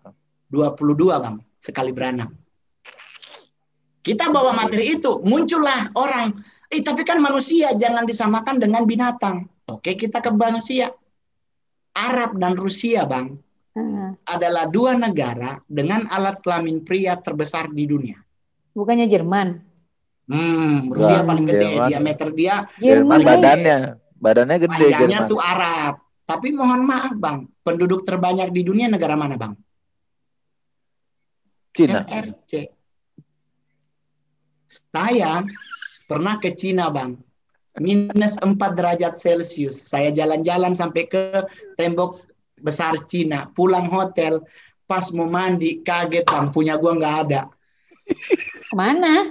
Diambil ciut. Karena dingin. Ciut. Jadi ada sebab penyebabnya. Jadi alam itu menentukan ya. Berarti kan dingin itu bisa membuat ciut juga ya? Hilang ya barangnya. Ciut. Hilang, mau sampai berendam di air panas biar hidup lagi. Jadi mengajarkan orang bahwa kebahagiaan rumah tangga tuh jangan dilihat dari besar kecilnya. Tapi treatmentnya. Tapi dilihat dari mana engkau menghargai pasanganmu. Treatmentnya Bang. Hargai dulu pasanganmu. Pasti orang tepuk. Semua pasti tepuk tangan. Iya benar tuh. Nah itu baru conclusionnya. Mongol akan ngomong. Yang tepuk tangan itulah yang kecil. Iya benar. Treatmentnya di situ semua langsung. Karena merasa terbela ya. Ini gue dikerjain Mongol, dikerjain nih kita. Karena pasti yang kecil tuh akan sorak. Benar tuh, serius tuh. Nah baru kita bilang, yang kecil tuh yang tepuk tangan. Langsung itu pasti ger Bang. Itu yang Mongol bawa karena mempelajari dari Google tentang gajah, tentang kuda, kuda sampai Mongol bawa-bawa Miyabi. Kalau Miyabi kenapa? Nonton film Miyabinya kan pernah sama kuda. Jadi lo yang ketawa duluan loh. Kayak udah ketawa duluan. Jadi kondisi seperti itu kan kita hanya ingin menghibur, gitu. Tapi kan kita juga bisa melihat dari sisi ilmu pengetahuan bahwa memang gajah punyanya gede, onta punyanya panjang. Tapi bener Ayu, itu melawak itu bahasa paling tingkat tinggi karena dia harus menghasilkan tawa, nggak gampang. Itu kan tadi kan juga Mongol bilang kan dengan Google segala macam itu kan terakumulasi ya, artinya nggak sekali jadi gitu kan. Iya, nggak. Bayangin pengen denger ceritanya awal-awal mungkin sulit kali, udah ngelawak tapi orang nggak ketawa tuh gimana? Ada bang modalnya Mongol. Dari 2011 saya jadi stand up comedian, nggak pernah ada yang ketawa bang. Orang kan tanya kenapa? Modal muka. Oh, karena orang Indonesia. Saya masuk ke atas panggung, kita akan dengarkan stand up comedian Mongol. Orang udah ketawa dulu. Ya muka lo bener, gue bilang. Tadi cocok karena di Indonesia, kalau di luar negeri. Muka Mongol itu Mbak Yu, kenapa Mongol bilang tadi? Muka saya ini adalah muka yang unik.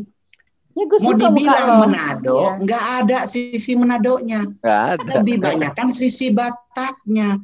Jadi kalau lebih ke Itachi. Iya, ketemu hitam orang Batak. Cina. Saya kalau ketemu orang Batak langsung ditanya marga halai. Mongol biasanya jawab, mohon maaf, saya mah bukan orang Batak, saya orang Manado. Tahi mukanya kayak bodat. Jadi lucu. Tapi apakah saya harus tersinggung dibilang muka Mongol kayak monyet? Kan tidak. Saya anggap itu bagian dari ya udahlah, emang mungkin saya menyadari diri kok saya juga kurang ganteng. Saya main film juga jarang banget jadi pemeran utama. Orang tanya berarti kenapa ada sih hikmahnya, berarti anugerah itu. Nah, yaudah, terus apa yang perlu disesali kan?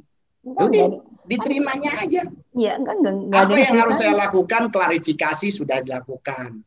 Jawab sudah dilakukan. Tinggal ke depannya adalah bagaimana Mongol bisa menang lagi dari pembelajaran yang akan diberikan untuk naik tingkatnya. Tapi pernah nggak gitu jadi tiba-tiba jadi diem tegang aja nggak orang ketawa? Enggak bang, enggak pernah. Kan ada strateginya bang. Itu yang Mongol bilang tuh yang di podcast kedua Mas Dedi bahwa seorang stand up komedian itu kayak Mongol nih, stand up komedian panggung untuk korporat tidak berlaku tentang hukum stand up. Nggak berlaku bang tentang harus setapin dulu begini, nggak berlaku bang, karena di saat yang bersamaan kita sudah disuruh stand up, tahu-tahu BOD-nya baru masuk bang. Kalau kita tidak menguasai panggung, meninggal bahasa kita bang. Lewat. Karena pasti kalau direktur utama mendadak berdiri bang, nggak mungkin wakil direktur keuangan nggak ikut berdiri bang. Kacau kita di atas panggung lagi membawain materi yang udah mau deket-deket punchline bikin orang ketawa, tahu-tahu direktur utamanya berdiri. Semua pasti berdiri, apalagi supervisor langsung ke pintu. Nah kan mengganggu konsentrasi kita lagi stand up. Nah itu harus punya strategi. Apa yang lo lakukan? Atau kita lagi sementara stand up, tahu-tahu masuk jenderal bintang 2 atau bintang 3. Hormat juga tuh. Semua kolonel dan mayor rebutan berdiri bang. Sekarang kita lagi sementara stand up. Dicuekin ya. Kelar bang hidup kita. Nah kalau tidak menguasai panggung, tidak punya pengalaman panggung yang mumpuni, jebol bang. Gitu loh. Jadi sudah, itu bagian dari pembelajaran. Dan kasus per kasus terjadi ya kayak tentang somasi tersebut itu adalah pembelajaran buat Mongol biar kedepannya gue juga harus mulai lebih smart bahwa ternyata Indonesia sudah memiliki kosakata baru terhadap beberapa hal yang baru di Indonesia. Nggak ada yang perlu disesali. Jadi Bang Mongol mau bilang suksesnya stand up itu salah satunya interaksi audiens ya. Interaksi audiens tapi nggak cuma bahasa verbal tapi bisa membaca tadi situasi, ya kan? Tiba-tiba BOD datang. Iya, apalagi kan kita harus pelajari bang. Kalau usaha ini punya kompetitor nggak, udah begitu kita juga harus menguasai tentang bahasa penjilatan, Bang. Perlu juga ya. Harus kuasai, Bang. Ya? Harus. Harus, Bang. Contohnya, saya dulu nggak punya bank BNI. Nggak punya rekening di bank BNI. Kita diundang oleh bank BNI. Penjilatan juga. Harus buka rekening gitu. Harus ada. Saya nasabah. Padahal baru 500.000 isinya, Bang. Baru 500.000 baru bikin. Sekarang duitnya udah banyak di sana disimpan buat masa tua. Jadi kita harus menguasai banyak sisi. Betul. Jadi sama kayak kemarin acara Pertamina, ya kan? Kita nggak usah ngomongin perusahaan minyak yang lain. Kompetitor Pertamina itu cuma satu, namanya Pertamini. Di mana pompa bensin pasti sebelahnya ada Pertamini. Bukan adik tirinya itu. Bukan, karena itu bukan yang punya Pertamina. Pertamina itu Pertashop. Ya, beda. Pertashop itu punya Pertamina karena dia bentuknya waralaba dengan duit 200 juta segini-segini. Tapi kalau Pertamini itu punya orang yang mesinnya dia bentukin seperti Pertamina padahal bukan punya Pertamina. Mereka ngencer dari Pertamina, dari SPBU dibawa ke mereka dijual juga dengan harga yang sama. Nah, itu yang kita harus kuasai. Nggak usah ngomongin Konoko, nggak usah ngomongin Total, nggak usah ngomongin Chevron, nggak usah, nggak ada hubungannya. Karena mereka punya market yang berbeda-beda, punya pasar yang berbeda-beda. Kita nggak harus masuk ke situ. Justru kita akan menjadi seorang stand up comedian yang jadi absurd kalau kita ngomongin orang yang kompetitor yang beda-beda karena pasarnya berbeda. Pokoknya jilatlah yang bayarin lo. Bisa jadi. Nah sekarang pertanyaannya lu dapat 60 juta 15 menit. Terus lu nyenengin bosnya, apalagi dengan kalimat, ya kita sih percaya kerjasama BOD dengan seluruh jajaran yang ada akan menghasilkan target yang luar biasa. Wih, nggak tepuk tangan tuh. Iya. Oke. Ya dan kita nggak usah berpolemik tentang kartu kredit, nggak ada urusannya sama kita. Kita bawanya dengan cara yang elegan, tapi membuat kita tidak diundang. Iya. Kalau orang stand up komedi disuruh lucu di radio depan mic kan nggak kelihatan orangnya. Bisa. Saya kalau di rumah nggak lucu, Bang. Saya di rumah serius orangnya. Sekarang aja nggak lucu kok. Ya, karena buat saya, jadi orang bilang, oh jadi kalau seorang stand up komedian pasti lucu melulu ya? Enggak juga, Bang. Enggak juga ya. Enggak, karena kita stand up komedian itu lucunya dapet feel-nya. Kayak ketemu orang gitu, kayak masalah tentang orang dengan gangguan jiwa yang ngomong di konten Mas Dedi yang ketemu papasan mereka berdua nggak ngetos. Lah kita kalau ketemu sama teman masih jauh pun, bro WhatsApp dari mana, gila aja lu, udah lama nggak ketemu lu. Nah orang yang dengan gangguan jiwa itu papasan, Bang, nggak ada, bro gimana sehat, nggak ada, cuek aja gitu. Padahal mungkin di rumah sakit sekamar. Jadi social distancing ya dia. Iya, itulah yang namanya jaga jarak, Bang. Nah, salah satu solusi dari yang namanya COVID itu adalah jaga jarak, Bang. Ya, oke. Dari 1000 kasus, hanya 10 kasus yang 2 orang dengan gangguan jiwa jalan bersama. Pada saat apa itu dia? Tapi selalu mayoritas orang dengan gangguan jiwa jalannya sendiri-sendiri. Berarti orang karena ekspektasi kita ketemu 2 orang dengan gangguan jiwa mau ngobrolin apa? Masing-masing punya pikiran. Nah, tapi disitulah yang membuat Mongol tuh, maksudnya jadi kita pingin, ayolah belajar sama-sama dengan teman-teman kita, saudara-saudara kita yang dari mana aja gangguan jiwa tersebut, mereka tuh bisa menikmati hidup, mereka bisa menjalani hidup mereka bisa sangat menikmati hidup mereka dengan tidak pernah membuat orang lain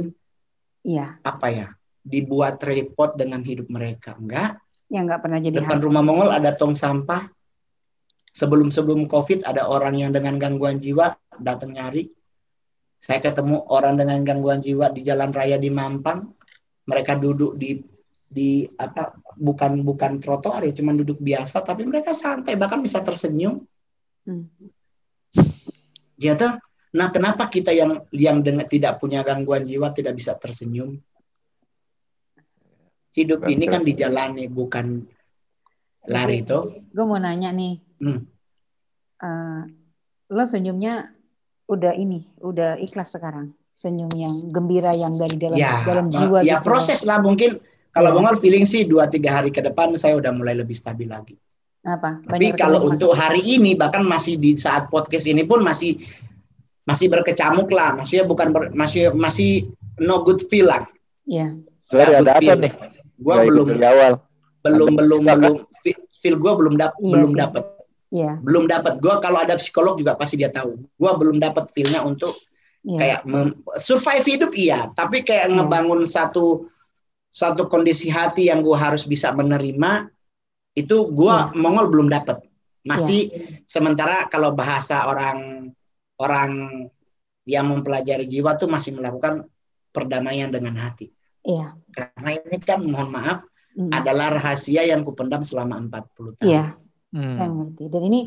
Dan di saat saya harus kasih tahu hari ini dengan kondisi yang saya tidak sangat siap untuk ngasih tahu bahwa saya punya ibu seperti itu, dipasung seperti itu, tidak ada satu keluarga atau saudaranya yang membantu untuk membatalkan hukuman tersebut, dan gue harus tahu nyokap gue itu mati di saat dia udah hari kedua dengan kondisi sudah meninggal, dikasih tahu bahwa itulah mamaku. Nah itu momen yang 40 tahun itu kututupi. Dengan kondisi gue punya ibu rohani, punya orang tua baptis yang tidak memperlakukan, tidak membuat Mongol bahagia juga, itu juga membuat Mongol juga belum bisa, bukan belum bisa berdamai sih, maksudnya masih gue harus belajar untuk kompromiin hati sih. Soalnya beda dengan kita putus cinta, terus kita beda dengan apa yang Mongol rasain sekarang, karena ini berhubungan dengan seorang sosok ibu yang di agama Islam Nabi Muhammad tuh sangat mencintai ibu. Iya. Di agama Mongol, di Kristen Ulangan 20, hormatilah ayah dan ibumu supaya lanjut umurmu di tanah yang dijanjikan Tuhan Allahmu kepadamu. Kan surga di bawah telapak kaki ibu. Ya, masalahnya dua-duanya saya nggak dapat. Menghormati ayah dan ibu mana ada, dua-duanya nggak ada. Dari umur saya masih mungkin 2 bulan baru dilahirkan pun saya nggak mengenal sosok ayah. Saya mengenal sosok ibu pun dengan kondisi sudah mati. Otomatis dua-duanya mana yang mau menghormati biar hidupku sejahtera di tanah yang dijanjikan Tuhan. Orang dua-duanya saya nggak pernah melakukan bagian dari menyenangkan hati mereka. Kan setidaknya acuannya Mongol kan sama kayak Mbak Ayu punya ibu. Setidaknya ngasih ibu 200.000 dalam 1 minggu, tanpa ngasih duit 200.000 pun pasti ibu ngedoain kita. Nah sekarang Mongol mau ngasih 50 juta bagaimana sedangkan beliau nggak ada? Apakah Mongol pulang kampung terus ngebangun kubur dengan sebegitu besar dengan marmer yang dari Jogja? Apakah itu juga merupakan enggak? Udah nggak ada apa-apa dibawa, kayaknya udah kain juga udah habis. Jadi otomatis yang mau lakukan sekarang adalah berdamai. Gue Mongol sih feeling 1-2 hari gue harus berdamai karena gue juga mengerti dunia psikolog. Jadi otomatis gue tahu apa yang gue harus lakuin. Ya udah. Dulu kalau hati lagi remuk, biasanya Mongol karaokean di Inul Vista. 2 jam sendirian teriak-teriak nyanyi. Ntar nyanyi lagu kelima, tahu-tahu nangis. Tapi tetap nyanyi. Jadi ngebangun mood untuk tetap stabil, jangan sampai dropping.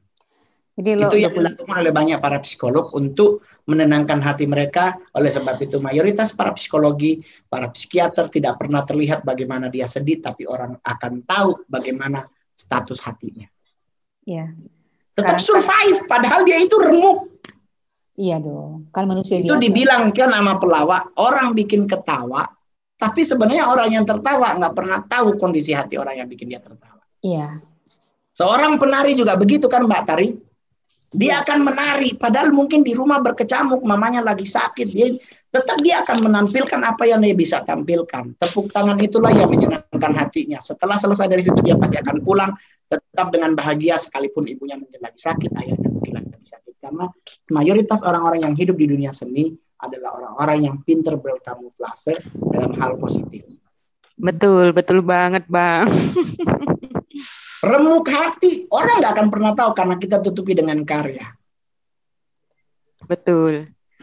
Atau karena orang tuh malah bilangnya tuh kayak tuh kalau misalkan jadi orang-orang seniman tuh enak ya hidupnya tuh senyum terus tertawa terus padahal di balik itu semua tuh banyak kesedihan kayak gitu. Remuk. Tapi there is life. Itulah hidup. There is life, ya. Itulah hidup. Itulah yang membedakan kita dengan binatang. Binatang aja bisa nangis, apalagi kita. Tetapi satu hal yang pasti adalah dari semua ciptaan yang diciptakan, kita adalah yang paling sempurna. So, banggalah. Jelek, yang penting diciptakan Tuhan sempurna. Gue mau pulang kampung dianggap, ya Allah jelek banget, nggak apa-apa. Tapi gue artis, daripada lu ganteng, Lola.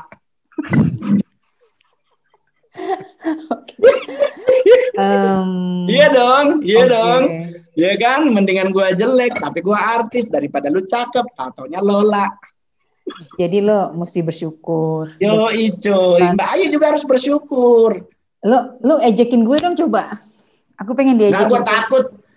Mas Bambang juga begitu. Tetap harus bersyukur apapun yang terjadi. Life must go on. Ya, Saya punya kalimat yang luar biasa. Sebenarnya banyak yang digunain oleh orang bahwa anjing menggonggong, kafilah berlalu. Gua kafilahnya, lu anjingnya. Untung nggak ngelihat ke depan loh. Ingat ya Mas Bambang, ada orang yang ngomongin hidup kita, langsung kasih tahu tuh peribahasa anjing menggonggong, kafilah berlalu. Gua kafilahnya, lu anjing. Karena anjing selalu menggonggong, sekalipun dia gonggongannya sampai di depan kita, tetap dia akan lebih kenceng kalau ada di belakang kita. Dia di belakang kita. Anjing itu kalau ngegonggong di depan malu-malu. Coba kalau dari belakang. Kalau kucing gimana? Kalau kucing. Ya, kalau kucing lo punya kucing beda lagi. Pribadiannya beda lagi karakter. Peliharaan, dapatnya Anggora, cipok dikit iPhone.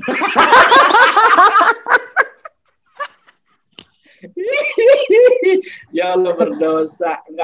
Nggak ada kucing cipok minta Nokia. Nggak ada iPhone 13 nunggu bulan Desember. Sweet ya. Itu hati-hati Mbak Ayu ya. Jangan sampai dapat cipok dikit dia ngomong, aduh handphone aku rusak ya. Lama tuh. Tahu minta handphone Samsung tipe S. Langsung kelar dompet mama. Jadi mungkin itu kali ya, artian bahwa setiap manusia tuh udah punya rezeki masing-masing, jadi nggak perlu jadi orang lain kan, gitu kan? Jangan lah Bang. Ya. Betul. Kalau lu mau pengen jadi orang lain, gampang kok Bang. Tinggal pergi ke tempat ke tempat sepi, silakan mengeluarkan roh dari tubuhmu, masukin roh orang lain, jadi orang lain dirimu. Itu kalau orang Jawa bilang kan ngerogoh sukmo. Iya. Segitu aja, udah sulit. Kalau pengen jadi berubah orang lain, ya begitu aja. Udah, pergilah ke bawah pohon, tukeringlah dari roh lu dengan roh orang lain.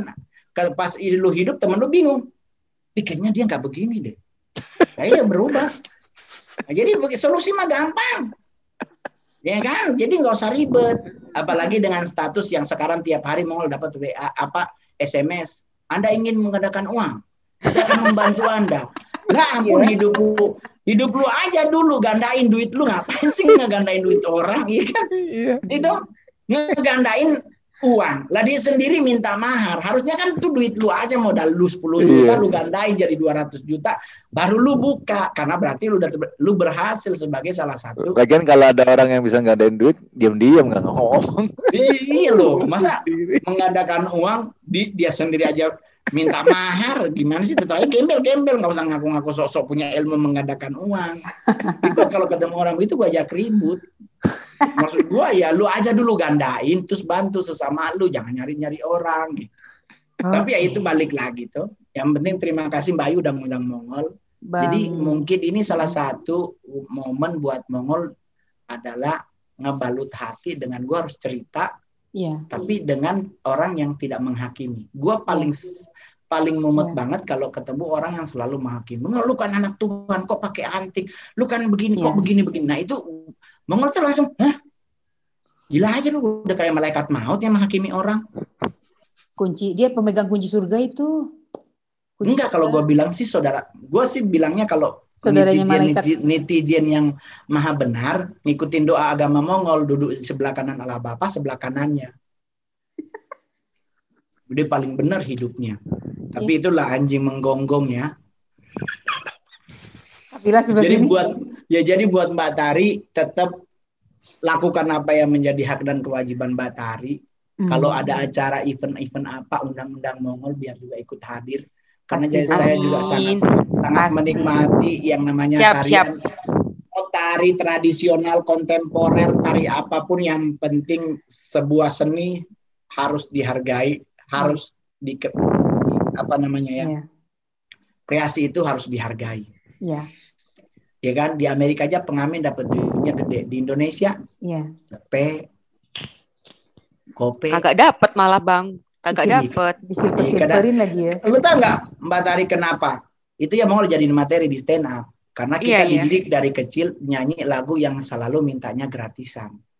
Ya. Itu naik kereta api itu lagunya. Iya, gimana itu lagunya? Api tut ke Bandung, Surabaya.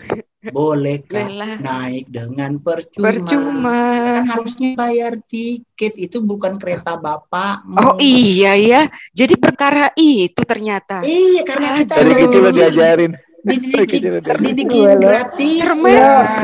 Lo nembak gue. Didik orang untuk beli. Nembak gue gratis. Selalu minta naik dengan percuma. Kirain batu bara beli dengan Tuhan memberkati, kan nggak pakai duit. Jadi operasionalnya itu yang Mongol jadiin materi bahwa ya kita dari kecil dididik sesuatu yang selalu gratis. Harusnya tuh maksudnya gini, seni itu sebuah karya. Karya itu harus dihargai. Hargai itu kata dasarnya harga.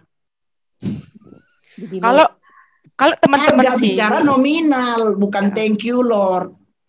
Kalau teman-teman sini tuh malah kebalik Bang. Jadi gini, bukan kita tuh hidup dari seni, tapi malah justru kita yang menghidupi seni. Otomatis kita yang bayar ketika bikin karya kayak gitu. Oh, saya kalau diundang dengan teman-teman seniman, saya mah boleh jujur, flexible price. Iya. Jujur aja. Iya. Bikin konten semalam pun kalau mau dihitung-hitung, taksi gua yang gua pakai bayar 1 juta, nggak dapat apa-apa. Tapi orang tanya terus kenapa mau? Ya gua bahagia. Betul. Nah itu. Tapi kalau mau manggung di sebuah perusahaan terus dia ada sponsor, ya gua nggak mau dibayar kecil. Iya betul. Karena berarti dulu udah punya acara. Itulah Mongol bilang kalau dari Januari sampai ke Desember, saya terima acara gereja sampai bulan November bayarnya persembahan kasih. Gereja sanggup bayar 10 juta, kasih 10 juta. Gereja sanggup 500.000, nggak ada masalah. Tetapi kalau bulan Desember, lu harus bayar. Sesuai rate, bukan persembahan kasih. Kenapa? Karena Desember lu ngeluarin proposal buat nyari sumbangan. Iya. Tuh. Jadi dari Januari sampai November, silakan undang Mongol dengan persembahan kasih. Tapi kalau Desember, you must be pay. Jadi itu tapi masalah harganya buat Desember nggak seperti harga korporat 70 juta, tetap aja di atas 10 juta. Bang, kita cuma 10 juta, oke siap, tapi tiket tiket pesawat bagaimana? Oke, cuma tiket begini-begini Bang. Oke, siap. Berarti gua otomatis ya oke. Udah. Nggak ada gue bilang, 50 juta Bapak di surga. Gereja kalau harus bayar Mongol atau keagamaan harus bayar Mongol, bayar dengan 50 juta, besoknya tanah gereja udah digade. Tapi kan kondisinya adalah, ayo, oke, Bang, gue punya kegiatan nih, bayarnya gue cuma 500.000 nih, kayak buat besok Zoom, anak-anak sekolah. Bang, kita cuma punya duit 800, Bang. Mau nggak? Ayo.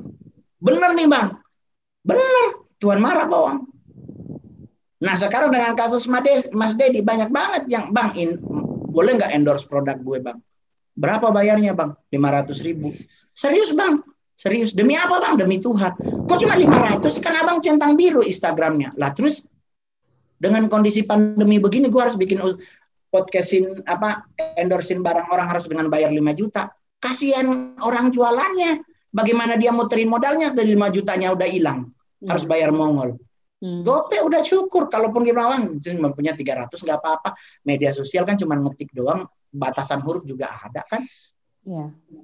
Kenapa? Kalau dibikin video, nah itu ribet, otomatis harus ada tim video, harus nyari angle yang bagus karena otomatis Mongol harus dandan, hidung harus diituin biar kelihatan mancung dari sisi kanan kiri.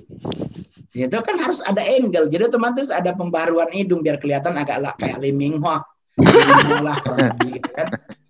Jadi orang udah kok cuma 500 sih bang, murah amat. Abang beneran ini Mongol? Ya. Kondisi pandemi Mayu, terus lu minta 5 juta. Sedangkan penghasilan sehari aja 800.000. Sampai Tuhan datang nggak akan nutup 5 jutanya. Keburu 2 bulan tutup usahanya. Karena udah bayar 5 juta. Modal sehari aja berapa keluar?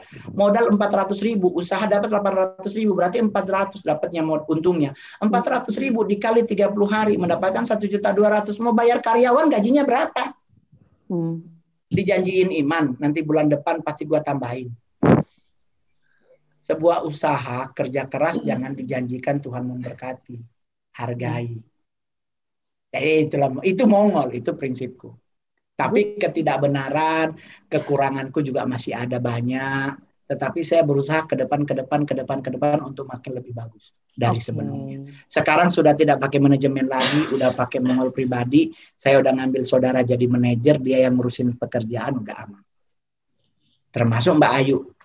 Saya bilang masukin akunnya Mongol di YouTube biar manajemen tidak merasa ini adalah kegiatan yang harusnya berbayar karena ada Instagram, Facebook, Twitter sama itu ada banyak tuh media sosialnya harusnya bayar. Nah, tapi kan ada akunku otomatis ya udahlah kita saling membantu karena ini bagian dari ya udahlah ngeplongin hati hari di saat yang gua merasakan yang harus gua tutupi tapi harus terbongkar. Tapi setidaknya gua punya 3 orang, 4 orang atau berapapun yang nonton hari ini, mereka bisa melihat, oke, berarti Bang Mongol udah mulai stabil, udah mulai enak, udah mulai itu oke. Dan gue boleh jujur, semua media sosial Instagram hari ini, Mongol sendiri yang jawab setiap apa yang ditanya di DM. Aku ngerasa, dan lu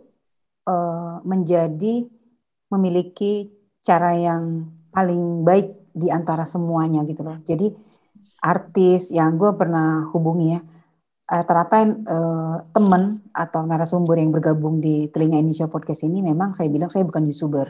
Jadi saya nggak mengambil untung, saya hanya ingin menyebarkan informasi inspiratif kayak Ibu Koni gitu-gitu kan. Jadi aku pikir mereka orang-orang luar biasa yang ingin berbagi hati ya. Dan Abang menjadi salah satu contoh untuk orang-orang di Indonesia gitu. Jadi lo nggak usah pernah menjengkali muka orang walaupun dia orang miskin atau gila sekalipun gitu kan. Lo nggak usah mensekat-sekat, lo nggak usah sok pintar. Jadi kalau semakin pintar kan semakin merunduk gitu loh. Sebenarnya ilmu padi. Jadi yang gue pengen sampaikan kepada lo adalah thank you, lo udah berbagi. Sama-sama. Ketika lo berbagi, hati lo akan semakin lebar, semakin luas dan luas lagi gitu loh. Thank you. Ya. Mas Bambang juga terima kasih ya. Batari juga thank you. Ini ada diundang ya. Nanti diundang ya untuk pergaulan. Nanti nomornya Mongol minta ke Mbak Ayu aja. Siap. Itunya nanti pokoknya kalau ada apa-apa tinggal dihubungi. Apalagi Mbak Tari kalau lagi ingin perform. Untuk saat ini kan 20 hari ke depan nggak boleh ada kegiatan yang mengumpulkan massa. Tetapi tetap percayalah bahwa pandemi ini akan segera selesai. Berakhir. Yang penting kita sebagai warga negara harus punya keyakinan bahwa pemerintah tidak tinggal diam, pemerintah melakukan apa yang terbaik dengan segala macam cara. Kita sebagai warganya harus ikut mendukung. Jadi jangan keluar rumah, jangan keluar rumah. Kalau mau keluar boleh dengan catatan harus pakai masker dan sebagainya. Asal kecuali mau keluar nggak mau balik lagi ya. Ya, kalau mau keluar nggak pakai masker kan kita tinggal telepon ambulans. Nah, alamat terakhirnya di sini gitu. Jadi sebenarnya sih masalah pro dan kontra soal COVID kita nggak usah permasalahkan, tapi yang penting lihatlah itikat baik dari pemerintah melakukan segala macam cara untuk kebaikan kita bersama. So nggak usah menjadi ribet dan sebagainya. Ya udah santai-santai aja. Gue ngerasa gini loh, lo juga sebagai public figure. Kenapa kami ingin nunggu lo berbagi kisah dengan seruan lo kayak gini gitu kan. Orang lain juga akan ngelihat lo Bang Mongol. Oh, lo kasih seruan seperti ini aja, video ditonton, kita share kemana-mana, kan itu menurut gue, Mongol memberikan seruan positif gitu loh. Nah, itu yang sebenarnya ini yang gue inginkan. Lalu misi dari Telinga Indonesia Podcast, kepingin anak-anak Indonesia, ibu-ibu rumah tangga mendapatkan informasi yang positif. Jadi kemudian di masa pandemi ini kita perbanyaklah berita-berita positif, pesan-pesan positif, supaya kita nggak kelelahan ngelihat situasi saat ini. Dan saya pikir kita lalu banyak hikmah yang di masa COVID. Betul. Saya pribadi merasa banyak hikmah. Saya bisa bertemu Om Bis, bisa ketemu Mentari, bisa ketemu lo sendiri, dan gue merasa gini loh, malam ini gue kayak gini loh. Lo mau tahu nggak perasaan gue sekarang? Gue kayak ketimpa bintang, ketimpa bulan, ketimpa matahari, dan aku seperti bumi gitu loh, yang disinari tiga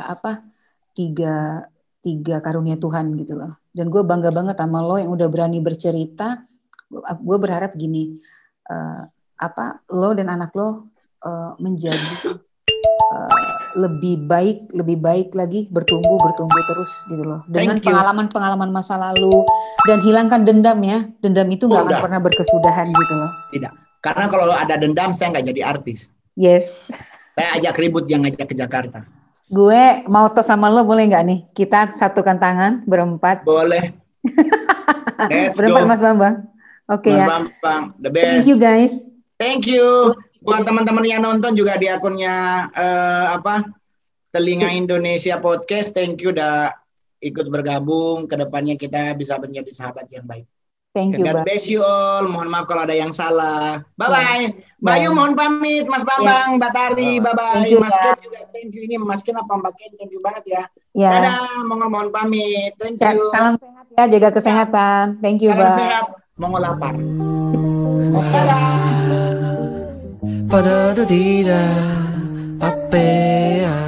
Telinga Indonesia Podcast, The Real Story of Our Life.